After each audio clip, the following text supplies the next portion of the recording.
আসসালামু আলাইকুম। Speaking is an art. কথা বলা একটি শিল্প। আর এই কথা বলার মাধ্যমে একটা মানুষকে যত বেশি কনভিন্স বা মোটিভেট করা যায়, অন্য কোনো উপায়ে কিন্তু সেটা কখনোই সম্ভব হয় না।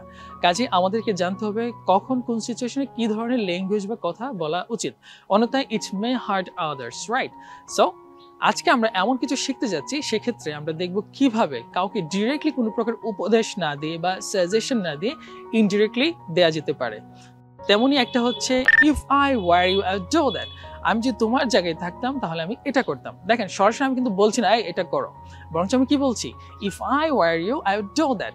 অথবা if I are at your position I would take the preparation without wasting any time. অর্থাৎ পরীক্ষা আসছে, আমি যদি এখন তোমার জায়গায় থাকতাম তাহলে হয়তো কোনো ধরনের সময় অপচয় না করে সরাসরি কি করতাম, পড়তে বসতাম। সো এটাও কিন্তু একটা কি সাজেশন। আমি তো সরাসরি বলছি না এই তুমি পড়তে বসো, রাইট? সো দ্য স্ট্রাকচারটা হচ্ছে if I were you would plus verb base form. Next one, you had better take preparation. তোমার কি বরং প্রিপারেশন নেওয়া উচিত বা প্রিপারেশন নেওয়া ভালো।